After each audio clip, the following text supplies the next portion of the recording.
Hey, Crime Side listeners. Today, Ricky and I are going to share a story of how one night changed Angela Brandt's life forever. A tragedy that foreshadowed the devastation on the horizon by the hands of a serial killer in the making. This case is a complex one with layers that detectives are still working to uncover. And I know you may have been expecting part 3 of Stolen Betrayal, the life and tragedy of Lita McClinton, but we're a little sick this week. I don't know if you could tell in my voice, but we're going to do a shorter than usual episode this week. It's still very interesting. And next week, join us as we wrap up part 3 of Lita McClinton's case. Ashley currently looks like Droopy the dog. You know, that cartoon dog where his face is like... Droopin'? Drooping. Thanks. I do feel like that, actually. Please be advised that this episode comes with some big trigger warnings. This narration includes description of violence, dismemberment, and death. Let's begin.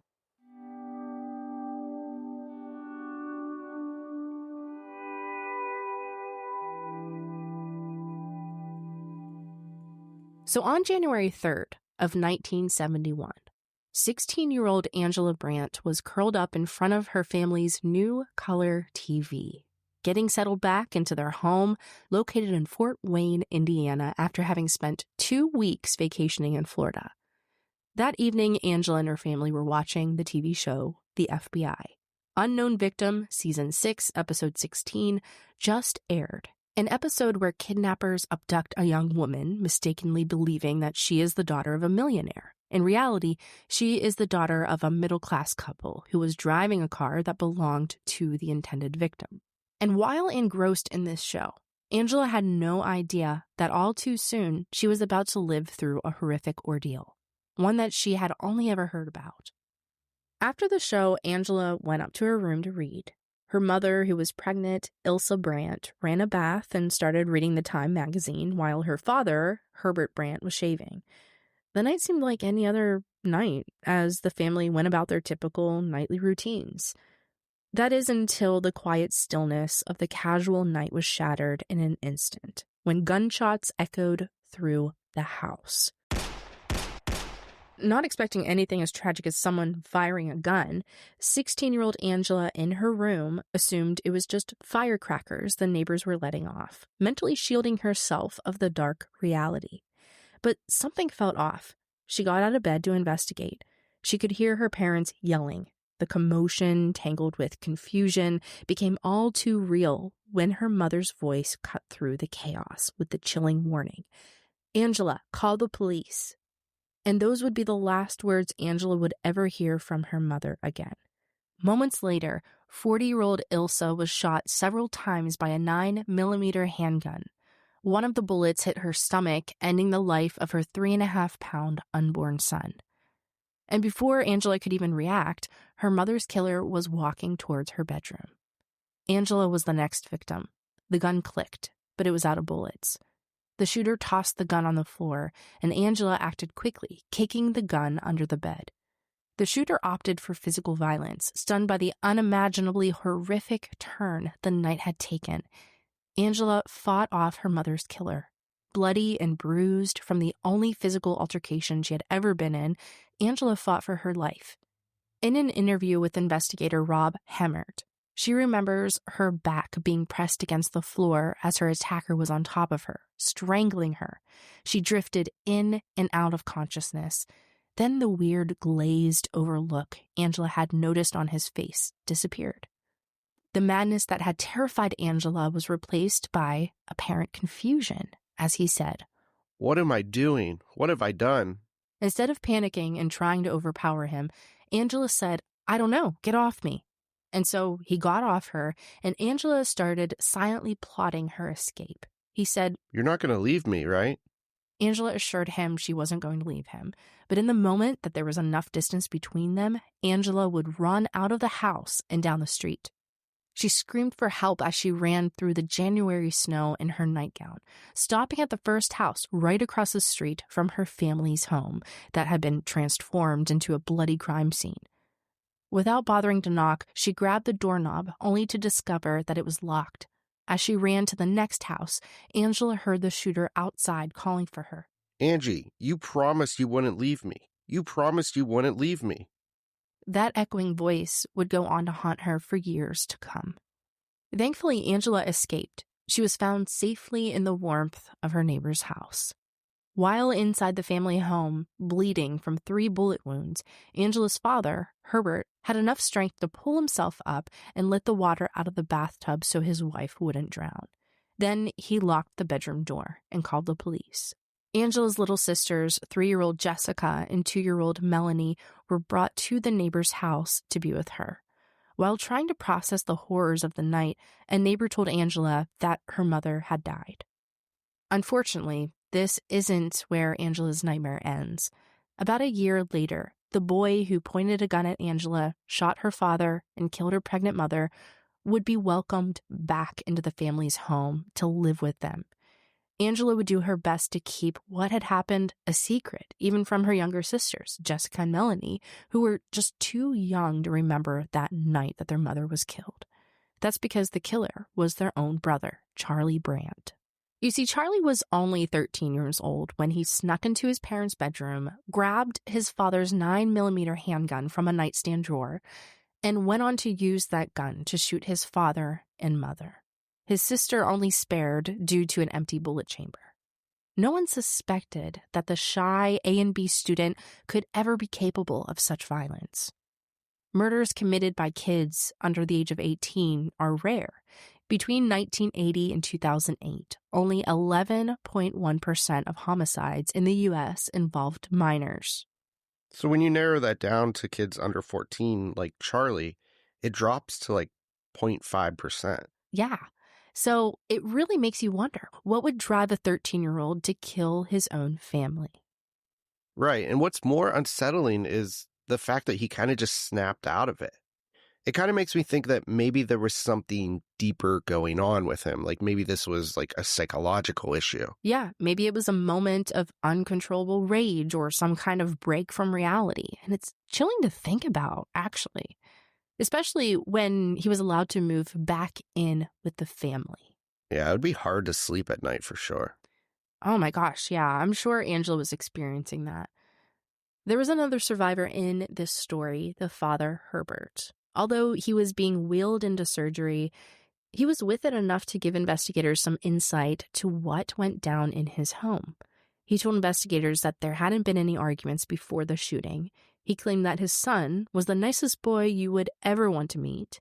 Their neighbor, 16-year-old Sandy Radcliffe, seemed to agree with the stating, saying that's why this whole incident was such a shock, because they were very close, incredibly so.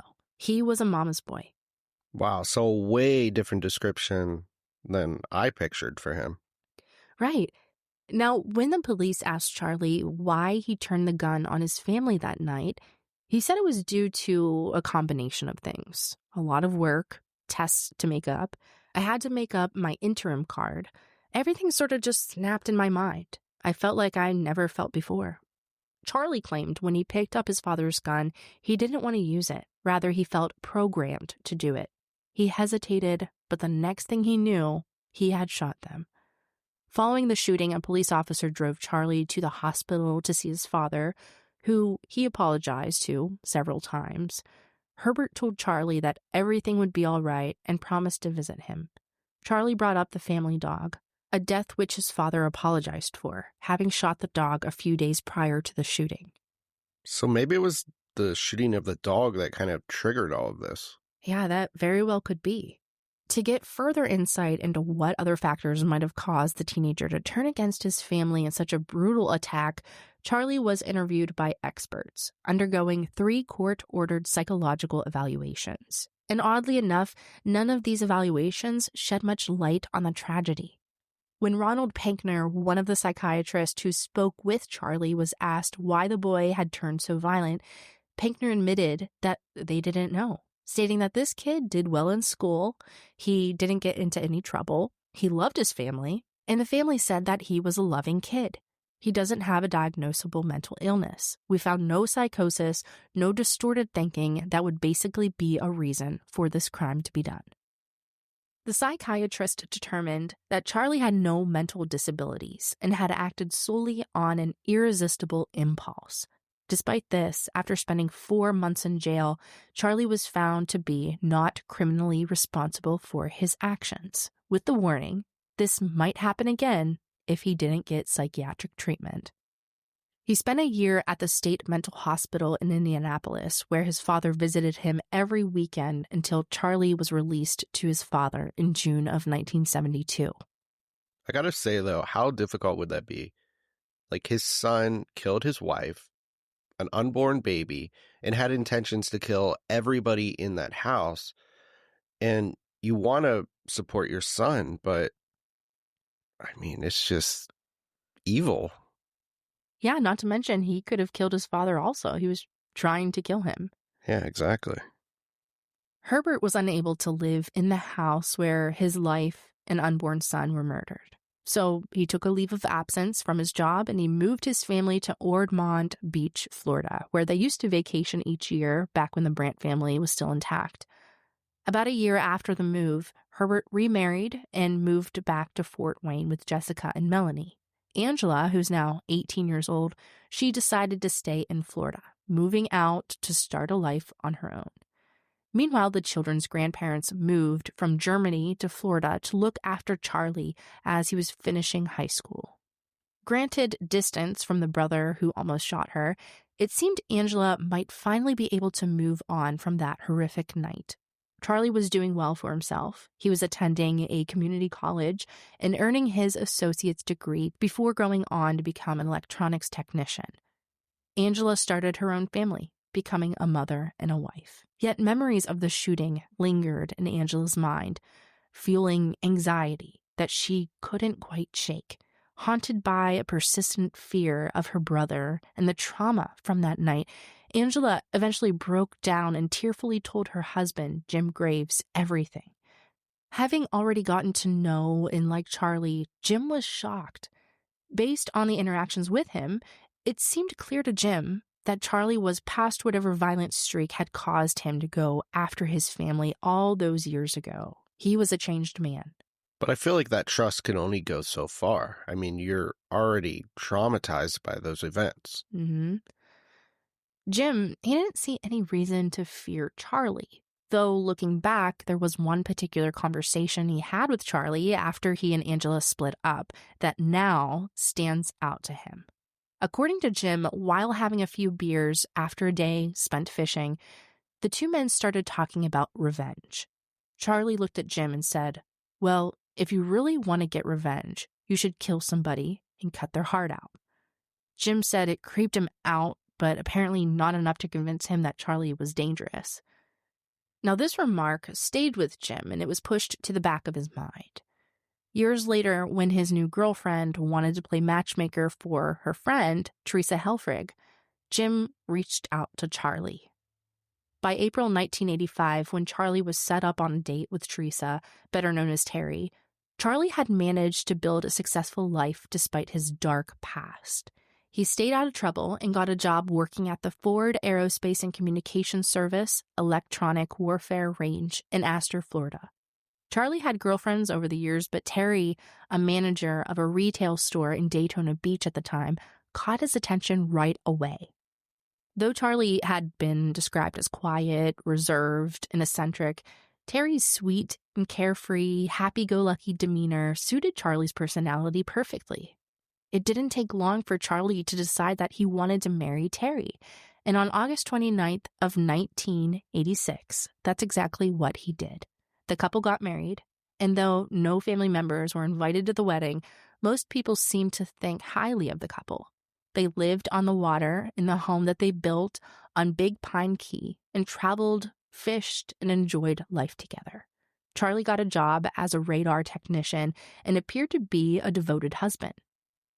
Terry's close friend Melanie Fetcher once said, "If my husband could love me 1/3 of the amount that Charlie loved Terry, I'd be the luckiest woman in the world." According to Melanie, as far as she knew, the couple never argued, and she never saw Charlie get mad at his wife. Several of Terry's family members have insisted that Terry didn't know anything about her husband's deadly past. Her sister, Mary Lou Jones, has stated, "If she knew that, could she have stayed with him? I don't know. I don't think so. In my heart, I don't believe so." I don't think so either. Mary Lou's husband, Bill Jones, agrees. He believes that if Terry had known about Charlie's past, she never would have married him. Bill blames Angela and Herbert for the horrors that haunted the years that followed Charlie and Terry's marriage, insisting that even if Charlie couldn't have been cured of his deadly impulses, he might have at least been stopped from causing further devastation. However, the couple's friend, Jim, and best man at their wedding, believes that Charlie did tell Terry about the murder of his mother. He said that there was confirmation on July 1989 after Sherry Persano's body was found under a bridge off Big Pine Key by a local fisherman just months after Terry and Charlie had moved to Big Pine Key. The 38-year-old woman had been decapitated, her heart removed with a surgical incision, before her body was discarded in the water where she was found floating face down about 1,000 feet away from the couple's new home. And Jim claims that Terry mentioned the murder to him and told him that she was thinking about calling the sheriff. When he asked her why, she confided that she had found Charlie downstairs with blood on him. Charlie explained that he was filleting fish when Terry asked what had happened. Wow, that really makes you think about that thing that he said about revenge and taking someone's heart out. Right. Now, at first, she believed him, but upon hearing the discovery of Sherry Persano's body, and given Charlie's past, she was now suspicious. Despite this, Terry never reported her suspicions. Jim confronted Charlie about it, telling him that Terry thought maybe he killed Sherry. And Charlie insisted that he didn't do it, so Jim just let it go. Unfortunately, 15 years after this disturbing conversation, Jim would realize far too late that he should have taken Terry's concerns more seriously. We don't know for sure if Terry was suspicious of Charlie or suspected that he was living a double life. However, by 1993, she did start to take note of Charlie's moods more frequently in her daily planner, writing things such as, "Charlie's a little depressed. Charlie had a rough day. Charlie called very emotional. Weird talk and not a good night." Without context, these shifts in moods sound relatively normal. It's not uncommon for people to have rough days and get emotional sometimes. Yet as investigators continued to learn more about what Charlie was really up to all of those years ago, I can't help but wonder if Terry's intuition was trying to tell her something through these notes. Maybe she knew more than what she was letting on, but sensed that she had to be cautious and not to tip Charlie off. Now, what we do know for sure is that by September 9th, 2004, when Charlie and Terry needed to evacuate their home due to Hurricane Ivan threatening the coast, no one raised any concerns about their decision to stay with Terry's niece, Michelle Jones. Michelle was 37 years old at the time, a successful executive at the Golf Channel in Orlando, Florida, and her 4-bedroom house in Maitland, a city that saw little crime, seemed to be the perfect place to wait out the storm and enjoy spending time with their niece, who they were both very close with, especially Terry. However, despite Charlie's initial reluctance to evacuate after reaching Michelle's house on September 11th, Charlie's mindset shifted. This led to the couple's stay lasting longer than was necessary. In the years since then, many people have wondered what exactly happened at Michelle's house during that weekend. Were there signs of the immense danger Terry and Michelle were in? Maybe Terry sensed something was wrong? As their extended time away from their own house dragged on, Terry told her sister during a phone call that she wasn't happy that Charlie wanted to stay another day. Perhaps she was just antsy to get back to her home, clueless to the darkness that lurked in her marriage. On the following Wednesday night, Angela, Charlie's sister, was woken up by a call that brought her back 33 years into the past, reminding her of a feeling she'd probably rather forget. It was her father calling to share the bad news that bodies had been found at Terry's niece's house. He told Angela that something bad had happened. He could feel it. Angela refused to believe that such a brutal nightmare could become her reality once again. She fell asleep 2 hours later trying to convince herself that there must be some mistake. Eventually, she'd have to face the truth. September 13th of 2004, Charlie, Terry, and Michelle had dinner together. Michelle's friend, Lisa Emmons, was supposed to drop by for a visit, but after dinner, Michelle told Lisa not to come over. They had a little too much to drink, and Terry and Charlie had been arguing. Michelle was tired and ready to get some rest. That night, Mary Lou, Michelle's mother and Terry's sister, called Michelle to check in, as she often did, typically talking to her daughter almost daily despite being in North Carolina. Michelle didn't answer. The next day, Mary Lou tried calling again. Still no answer. By Wednesday, when Mary Lou still couldn't get a hold of Michelle, she decided to call her daughter's friend, Debbie Knight, and ask Debbie to check up on her. Mary Lou stayed on the phone with Debbie as she walked up to Michelle's house. When she couldn't open the front door with her key, Debbie headed to the back. Shock struck Debbie as she looked through the glass door into the garage and found Charlie with a yellow bedsheet wrapped around his neck, hanging from a rafter with a metal stepladder within reach. Charlie Brandt had hung himself, but that was only the beginning of the horrors that would be discovered in the house. Oh, no. So the fact that he killed himself kind of foreshadows that this is going to be really bad. The fact that he couldn't even live with himself after this. Mm-hmm. Now, Terry, she would later be found sitting on the couch, slumped over, wearing only a yellow t-shirt. Her husband had stabbed her in the chest several times, yet it seemed Terry wasn't the victim that Charlie was most interested in. Oh, man. Down the hallway, Michelle Jones's decapitated head was found next to her body on the master bed. She had been stabbed once in the chest, her breast and her heart removed and set aside on the bed. Her left leg was detached at the hip. Assorted panties and bras from Victoria's Secrets had been sliced with a knife and then tossed on the floor around her. 2 blood-stained kitchen knives made it easy enough to determine the murder weapon. Charlie's motive for killing his wife and his niece before changing out of his bloody clothes and hanging himself was less clear. The ritualistic nature of Michelle's murder and precision of how Charlie had killed Terry and Michelle made detectives suspect that he had done this before. Searching Charlie and Terry's house strengthened their suspicions. Medical books, journals, a newspaper clipping of a human heart, and the oddly graphic poster of the female anatomy on Charlie's bedroom door painted an eerie picture of the dark side of the man that most people never suspected could be violent. Victoria's Secret catalogs served as hints of Charlie's secret obsession. You see, Charlie had come up with a rather unusual nickname for his niece. He always called her Victoria's Secret instead of using her actual name. It was a sign of his hidden infatuation with her.